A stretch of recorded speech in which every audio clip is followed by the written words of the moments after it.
नमस्कार साथियों, कर्मण्य क्लासेस में आपका एक बार फिर से स्वागत है।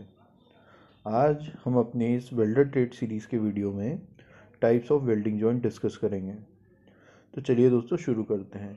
हमारा पहला जॉइंट है बट जॉइंट। दोस्तों, जब दो मेटल पार्ट्स या मेटल प्लेट्स आपस में 180 डिग्री पर या पैरेलल रखकर जोड़ी जाती हैं या एक दूसरे के आमने सामने रखकर जोड़ी जाती हैं तो जॉइंट बनता है, उसे बट जॉइंट बोलते हैं।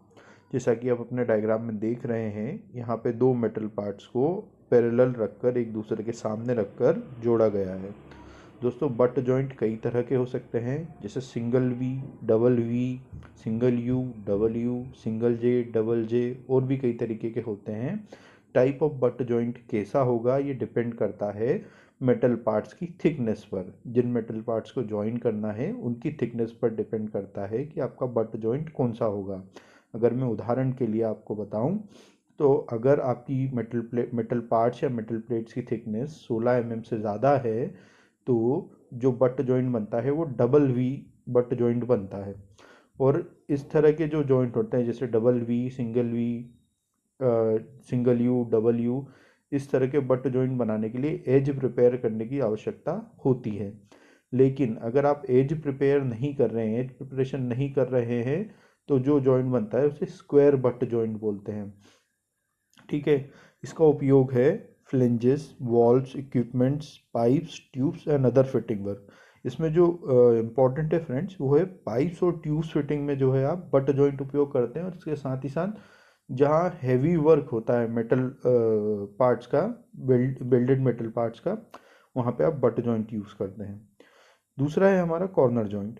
दोस्तों, कॉर्नर जॉइंट तब बनता है जब दो मेटल पार्ट्स को किसी एंगल पे रखकर जॉइन उनके किनारों को जॉइन किया जाता है। आप अपने स्क्रीन पे बने डायग्राम में देख पा रहे हैं, यहाँ पे जो ऑरेंज कलर से दिखाएं ये मेटल पार्ट्स है और जो ब्लू कलर से है वो बीड है। तो जो दोनों मेटल पार्ट्स हैं वो एक दूसरे से कॉर्नर से जुड़े हुए हैं। अभी दोनों के बीच में 90 डिग्री एंगल बन रहा है, लेकिन ये angle 80 degree, 70 degree, 45 degree, 30 degree कुछ भी हो सकता है। दोस्तों, इसका उपयोग रेक्टेंगुलर फ्रेम और बॉक्स फैब्रिकेशन में किया जाता है। जनरली जो फर्नीचर मेकिंग होती है, इसमें हम कॉर्नर जॉइंट का उपयोग करते हैं। इसके अलावा हमारा जो तीसरा जॉइंट है वो है एज जॉइंट। एज जॉइंट में दोनों मेटल पार्ट्स की एज को मिलाकर एक सीध में रखकर उनके बीच में जॉइंट बनाया जाता है। ये जो वाले जो एज जॉइंट होते हैं थोड़े से वीक होते हैं, इसीलिए जो शीट मेटल वाला काम होता है उसी में एज जॉइंट का उपयोग किया जाता है। आप अपनी स्क्रीन पर देख पा रहे हैं, यहाँ पे जो दो डायग्राम है उसमें एक में पैरेलल शेप रखकर उनको उनकी जो एजेस हैं वहाँ पे जॉइंट बनाया गया है, और दूसरा है जो एल शेप में है, यहाँ पे भी जो दो एजेस है जिनको आपस में जोड़ना है वो एक सीध में रखी गई हैं। आपका चौथा जॉइंट है वो है लैप जॉइंट।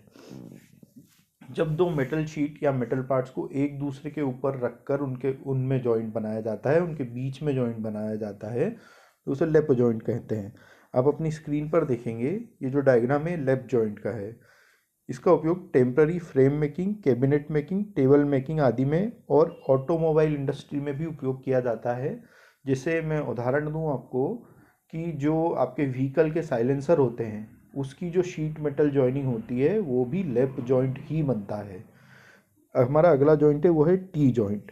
दोस्तों, टी जॉइंट में ऐसे जो शीट मेटल या मेटल पार्ट्स हैं वो 90 डिग्री पर होते हैं एक दूसरे से या परपेंडिकुलर होते हैं, और उनके बीच में मेटल फिलिंग करके जो है जॉइंट बनाया जाता है, इसलिए इसको फिलेट जॉइंट भी बोलते हैं।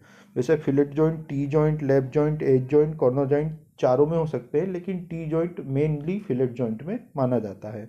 और टी जॉइंट जो है ये थोड़ा वीक जॉइंट होता है। यदि आपकी प्लेट की थिकनेस 3 mm तक ही हो तो ही हम टी जॉइंट बना सकते हैं। तो दोस्तों, ये थे आपके टाइप्स ऑफ वेल्डिंग जॉइंट्स।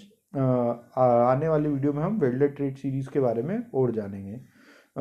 अगर आपको ये वीडियो पसंद आया तो वीडियो को लाइक करें और चैनल को सब्सक्राइब करें। धन्यवाद।